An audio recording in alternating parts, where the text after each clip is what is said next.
Guys, welcome to Under the Lights, episode number 3. Under the Lights being the boxing talk show on Sportology TV. Last week, on episode number 2, we had Roberto Diaz from Golden Boy Promotions talk about the latest on this guy, Canelo Alvarez. Is he going to be fighting Callum Smith? There's a lot of other names out there. He gave us the latest on that. Also, Luke Campbell and Ryan Garcia. What's the latest on that? Give that interview a check. And also, Oscar De La Hoya returning back to the ring. Can that really happen? He may just follow Mike Tyson and come back to the ring. We don't know, but you can have a look at that on last week's episode. We also had top boxer Umar Sadiq, one of the upcoming rising stars in Britain, talk about a potential fight with Lerrone Richards. We don't know what's happening with that. So, we spoke to him. He gave us the latest and the update on that. So you could check that out. We have 2 great guests joining us today. In part 1, we have Lerrone Richards' manager and co-owner of S-Jam Boxing, Sam Jones. Sam, how are you doing? Good, thank you. How are you both? All good, thank you. All good. Sam, I've known you for a long time, since you've sort of had this partnership with Joe Joyce. But a lot of people that might come onto the channel might not necessarily know your involvement in the sport or what you did before you got involved with Joe Joyce. So just talk to us about how you became this manager that's all over all the boxing channels. You're doing all these interviews, you're promoting all your fighters. How did you get involved into boxing? I don't know. Fluke. Fluke. I don't know. No, it's my first dealing in boxing was with Floyd Mayweather. I got Savannah Marshall on the Conor McGregor.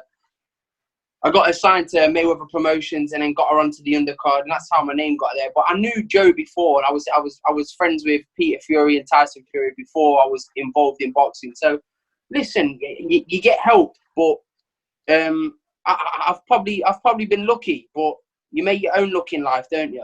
100%. Definitely. Well, got to start off.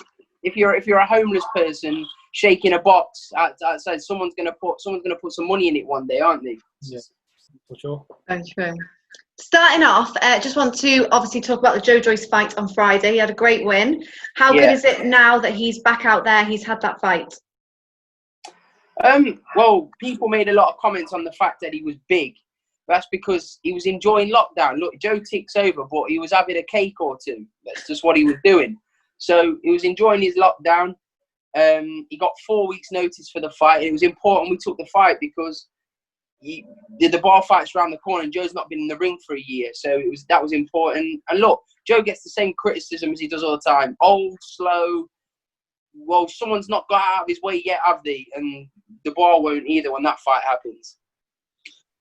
We know that Daniel Dubois is fighting later on in August. Do you feel like with your fighter Joe Joyce fighting Daniel Dubois, they're fighting at a stage where they could have maybe held it off for a little bit more for bigger money, for maybe titles at the time? But do you feel like at this present time, your fighter is the perfect time for Joe Joyce to be fighting Daniel Dubois? Yeah, it's the biggest fight for Joe out there. It's the biggest fight for Dubois out there. They're both getting very handsomely paid for it, which they deserve. But they both could have gone a different route. Joe was top 10 in 2 organisations. Dubois top 10 in the WBO. They both could have gone different routes, but boxing's about pleasing the fans, because without the fans, there is no boxing. So Joe's always told me, ever since I've known him, is just get me in the biggest fights possible and look, and that's it. So they've put everyone thinks Dubois is a Power Ranger, and the bookies think Joe's a journeyman. So it's an easy night for Daniel in October, isn't it? Is that date in October definitely happening, Sam? Because there's talk now at the moment that the gatherings might not happen in October, so public gatherings might not take place. So what's the latest with that? Nothing's guaranteed, is it? Like, nothing's guaranteed. We're having to walk around with fucking masks on our faces, so we don't know, do we? We've got hand sanitize our faces and hands and body before we go into a supermarket where I am now. But yeah, the world's different at the moment, so we can't. All you can do is hope. Like, they got 1,000 people in a cricket game the other day, so things are progressing nicely. But if there's another spike, then who knows? We just don't know. But we're going to prepare for the fight, but we need some assurances, obviously, that the fight's going to happen, because we go to Vegas for our camps or Dubai. I think we're going to go to Dubai. Big plane just took all over my face. yeah, so we're going to go to Dubai or Vegas for our camps. So it's expensive. So we need an assurance the fight's going to happen, but we will get that probably 8 weeks before the fight. But Joe's going to go straight into camp. No cakes, nothing. Joe straight back into camp. Sam, can this fight actually happen without the public being there? Can it happen behind closed doors? No. No. For me, Joe could fight Daniel in Frank's garden. It's no problem to us, or BT Studio, wherever the fuck they're fighting now. Excuse me, I don't know how to swear on your newly formed channel. According to Frank, listen, Frank's a promoter, and obviously they've done a lot of tickets on the game. So Frank's going to lose. They're going to lose a lot of money if they do it behind closed doors. And the fight of that magnitude does deserve a big crowd. It's the biggest. It's a huge fight between two Brits from London as well. So you want to go to that. I'm sure you would want to go to that fight and watch it yourself. Because I know you're a fan as well as doing what you're doing and stuff. You're a fan. You want to watch that fight. I don't want them to fight in front of a couple of forensic cleaners and fucking no noise. It's shit. So hopefully the fights come back. The crowds come back. Well, talking of Lerrone Richards at the start, we had Umar Sadiq on last week on the show. He was saying he doesn't know what date necessarily it's going to be, the fight. Do you know what the latest is with that? Umar talks so much. I'm surprised you didn't switch him off after 2 minutes. He's so boring. We got given 2 dates. One date was the due date of Lerrone's baby, which has been born. Lerrone's baby son's been born. He's announced that on Instagram. His beautiful baby has just been born. The first date was on the due date, and the second date was for the week after. So it wasn't suited to Lerrone. Lerrone's giving him a voluntary shot. Umar Sadiq's not been mandated to fight him. Lerrone's giving him the opportunity to fight for the British title and the Commonwealth title. No matter whatever he said on these channels that we're not putting the belt. That's just horse shit. But the fight is going to happen. We're just waiting on Frank on a date. But Lerrone's ready to go now. Lerrone's very close to fight weight.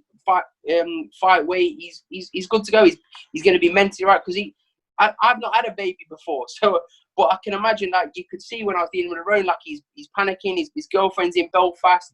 He's been travelling backwards and forwards. He's got a base in Surrey, but he's training now in Rotherham with Dave Cole. It's a lot to juggle. Yeah, it is. So when Umar spouted that absolute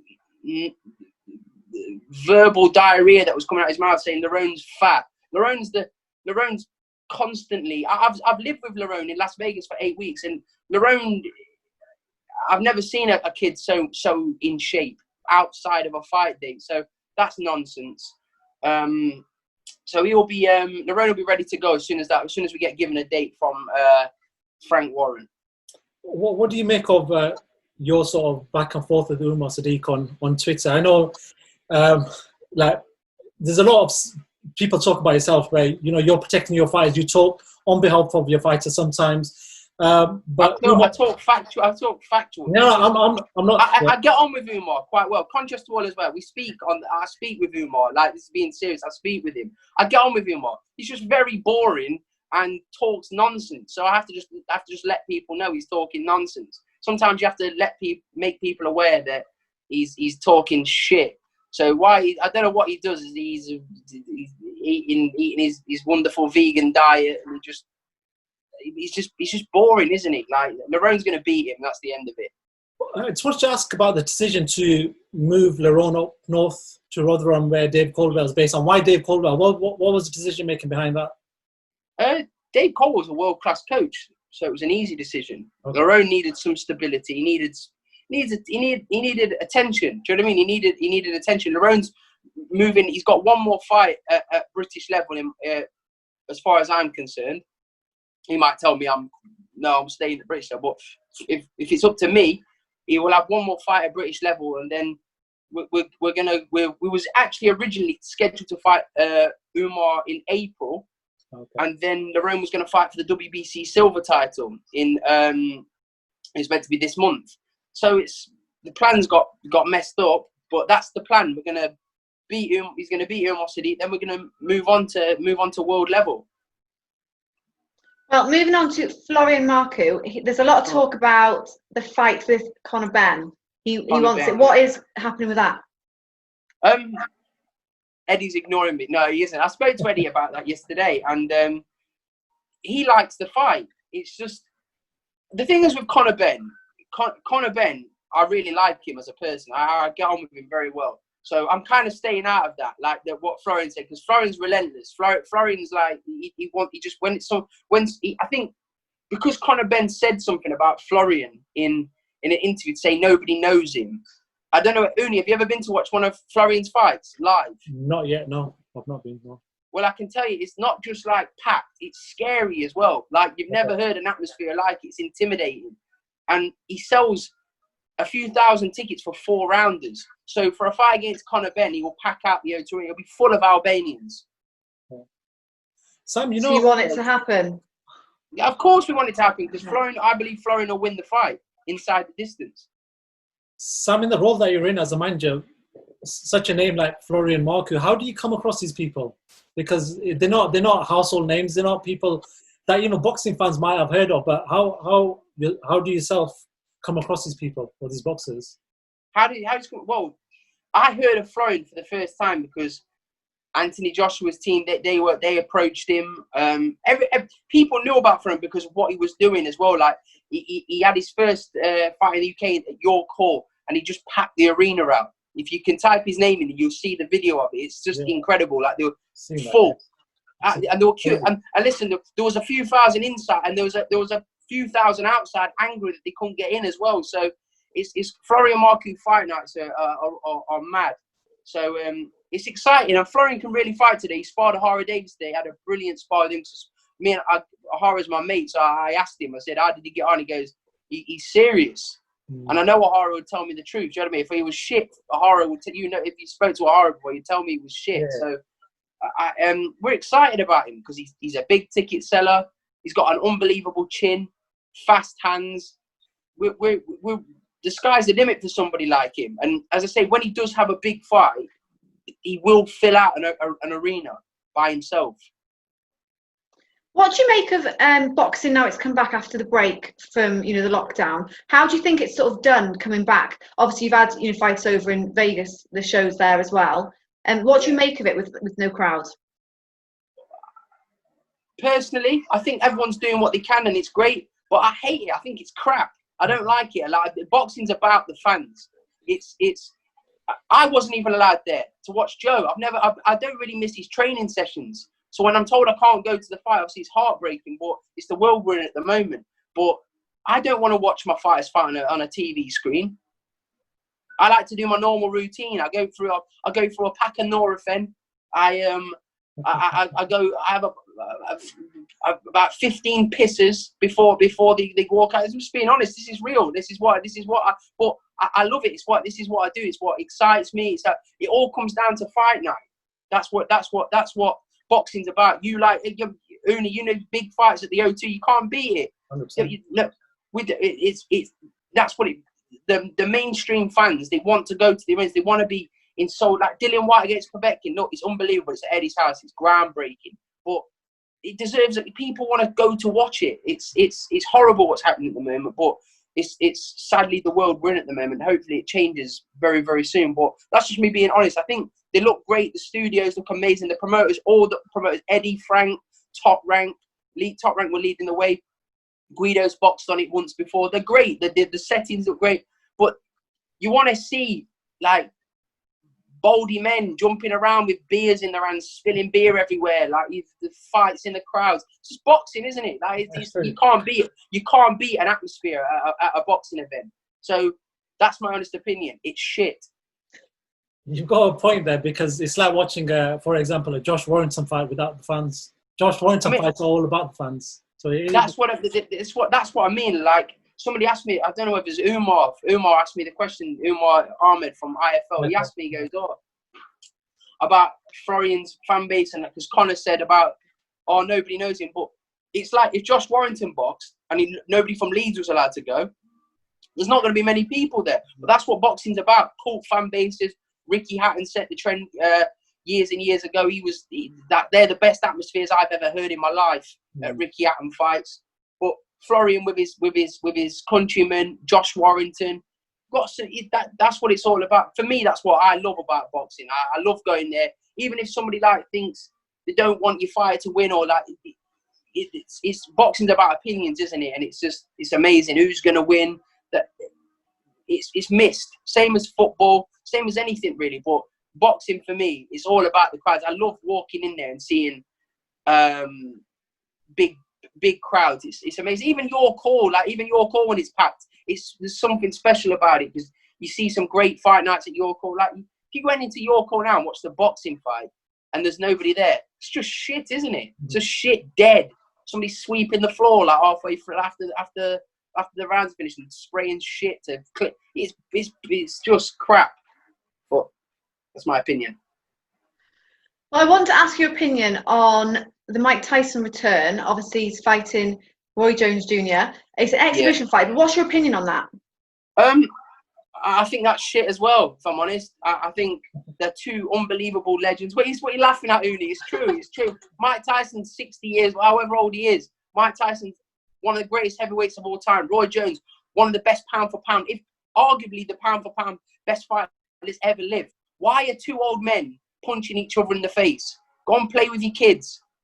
But the crazy thing is, if you have a look at the regulations towards that fight, if it does get serious, it gets stopped. So really, it's just going to be two veterans of the sport, it's basically having a little bit about for 8 rounds and then calling it a day. So I get it. I don't know. It's people are going to get excited. They might pay the money, but they're not going to get a fight. That's what's going to happen. People have this thing like I had to argue with so many absolute chicken nuggets on Twitter. I hate Twitter. I'm trying to stay off that thing.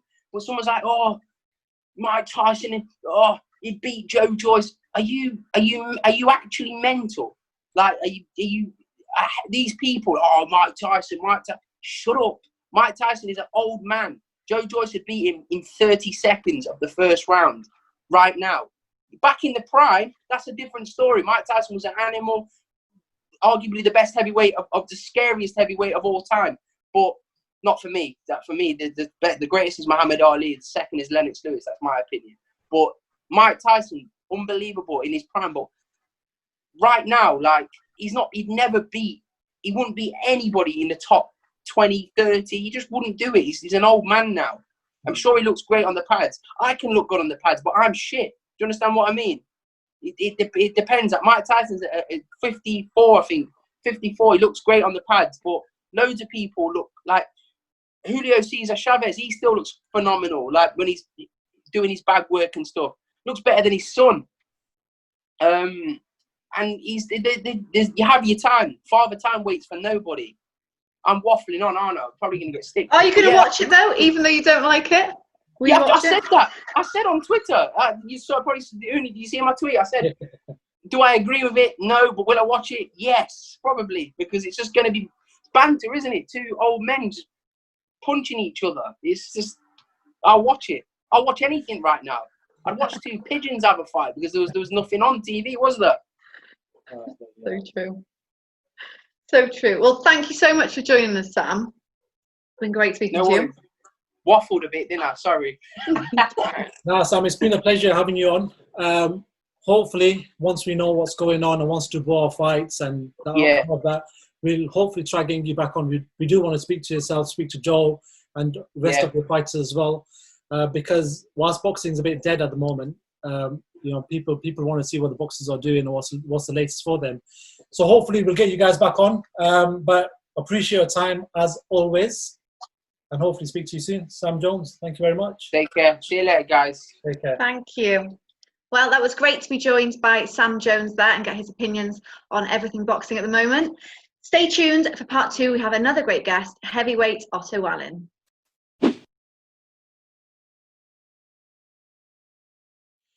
Guys, welcome to part 2 of Under the Lights, the boxing talk show. In this part, we bring forward to you a heavyweight fighter who's from Sweden. He made a bit of noise last year when he fought Tyson Fury. Resides in New York, none other than Otto Wallin. Otto, how you doing, my friend? Very good, thank you. Thanks for having me on. No problem. How did you find the whole lockdown? How has the last few months been for you? It's been a little up and down. Here in New York, everything has been closed, and a lot of things are still closed, like the gyms and inside dining. But I bought some training equipment. I got to borrow some from friends and stuff. So I was doing a lot of work here at home, and now for the last couple of months, we had a private gym that we've been using. So it's been okay, but a little different. Otto, has the family and everyone around you been okay throughout this period? Yeah, my mom had COVID, her boyfriend also, I had it, but it was harder for them than it was for me. It was very light for me, but everybody is good now, so I'm happy about that. Oh, good man, good man. Last time I spoke to you was a couple of months ago, but just talking about what's your latest update. Last time I spoke, there was no real update. What's the latest with yourself? I know before the lockdown and before coronavirus came into our lives, you were supposed to be fighting Lucas Brown. Obviously, that fight got called off. So what's the latest with yourself, Otto? The latest is that I'm going to fight Travis Kaufman on August 15th in Connecticut on Showtime. There'll be no spectators, but it's a fight, and I'm happy about that. Of course, I know I want to get better, and to get better, I need fights. So if there's a crowd or not, I need the fight, so I want to fight, and I would like it to be with a crowd, but I take it as it is. You know, last time I spoke to you, Otto, you were training in your flat. You had a little section in your flat where you had this little bit where you were just training. Is that the case for you leading up to this fight still? No, not anymore. I still got the stuff here, but I got a gym now, so I got everything I need in there. So it works good. Do you think that the no crowd situation will affect your performance at all? No, I don't think so. I mean, it's of course more fun and more exciting to be fighting in front of a crowd, and some people you get response when you do something nice and stuff. You know, you can maybe push a little more, but I hope it won't be a problem because it won't be a valid excuse because it's the same for both guys. So try not to think about that too much. I know in sparring there's not a lot of people around, and I'm able to push myself a lot in there. So I don't think it's going to be a problem. Otto, just sort of the boxing world is stood still for this year. So it seems like a lot of fighters are coming back, and they're trying to dust off the cobwebs. That's going to be the first fight back you find. Travis Kaufman, I'm sure you wanted an opponent that was more highly ranked, but because of the way COVID's hit everyone seems to just be taking these tune-up fights of dusting off the cobwebs. Is that just the case with yourself as well? No, I would say that Kaufman, he's a pretty good fighter. He went 10 rounds with Luis Ortiz his last fight, and he's a tough guy. He has 32 wins in 35 fights. So he's a decent opponent, and also I'm coming off a loss and I had an injury and haven't fought since last September. So I think it's a good fight for me at this point, and I just I want to stay busy, and this is the fight I get, and it's the fight I want to. Otto, I wanted to ask you, Ben, after you fought Tyson, your name was being bandied about with a lot of other fighters, especially fighters in the UK. I think Eddie mentioned it once or twice. Did you actually receive any approach from any of these promoters for fights with their fighters? The only one I know that they reached out to us about fighting Chisora when he had a fallout. His opponent couldn't fight it or something. I think that was October something. So I think Dimitri, my promoter, got back to them, but then we never heard back. But I would have taken that fight anyways because it was too close to the Fury fight, after the Fury fight. Fair enough. Well, there's a lot of talk, obviously, of Fury's, next, the sort of rematch that he's got coming up, but also his fight against AJ is sort of scheduled for 2021. What do you think about that fight happening? With Fury and Wilder? No, with the AJ one in 2021. He's got the Wilder fight first, but then it's penciled in for 2021 against Anthony Joshua. What do you think about that? I think it's great if it's going to happen. That I feel like everybody wants to see it. I hope that they do it in the UK because 2 UK guys and the fans deserve it. I think it's going to be a good fight. I do think that Fury is going to be the favorite, at least from my end. I think that Joshua doesn't like to be made look bad, and I think Fury can make him miss and counter him.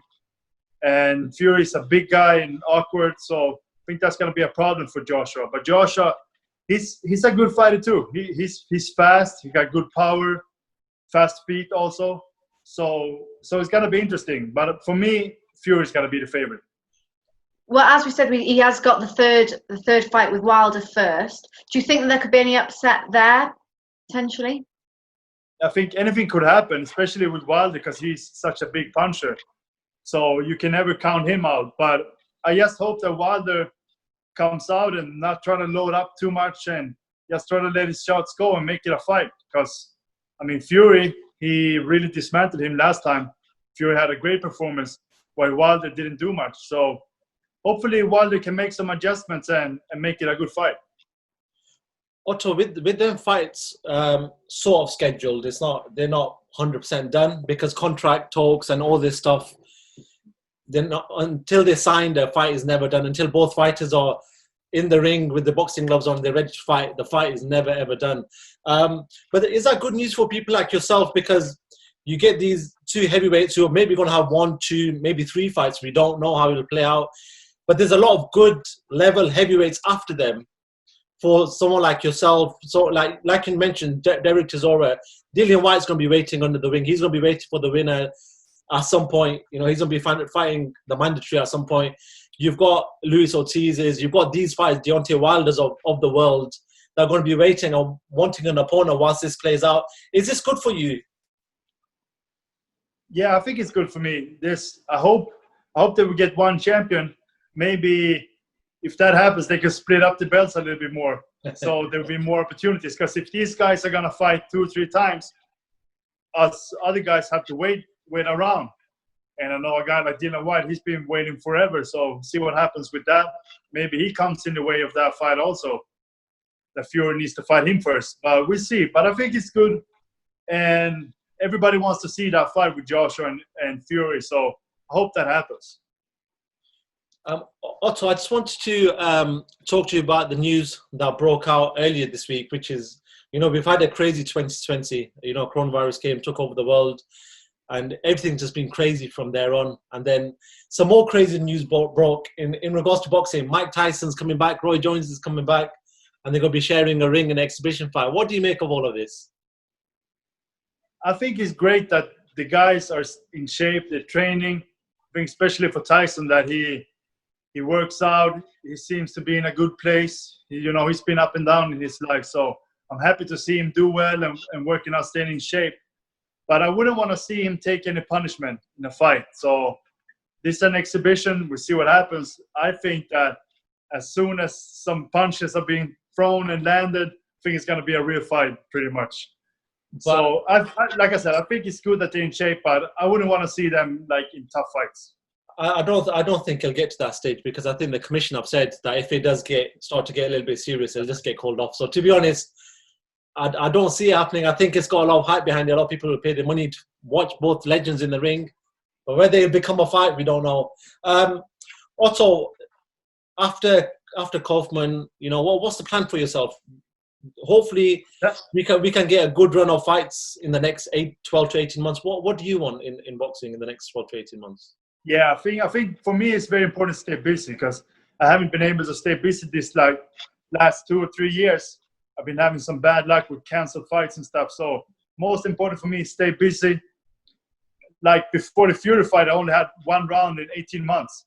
And now it's been another year since I fought Fury. So come back with Kaufman, maybe some other fight around the same level of him. And then, just trying to get a good name and fight guys that will put me higher in the rankings so I can place myself for another shot. Do you think that you would be looking to come out before the end of the year, or do you think after this one in August you'll maybe wait and see if you can start getting crowds back? No, I want to fight again. I want to fight again as soon as possible. like I said, I want to stay busy. I haven't been busy these last years. I always been training and had some bad luck, you know. So just want to stay busy. Hopefully, fight with Kaufman goes well, and then I can be back very soon, before the end of the year. Perfect. Well, thank you so much for joining us, Otto. It's been great speaking to you. Thank you for having me. It's been a pleasure. And Pleasure. no doubt when, you know, after this fight or whenever, we get to speak to you very soon at some point again. Yeah, sounds good. Okay. Thank you. Otto, thank you very much, my friend. Thank you. Thank you for your time. Take care. Great to have Otto Wallin and Sam Jones joining us for episode 3 of Under the Lights. Make sure you stay tuned. We have lots more coming up. Make sure you like, subscribe, and leave some comments. We'll see you next time.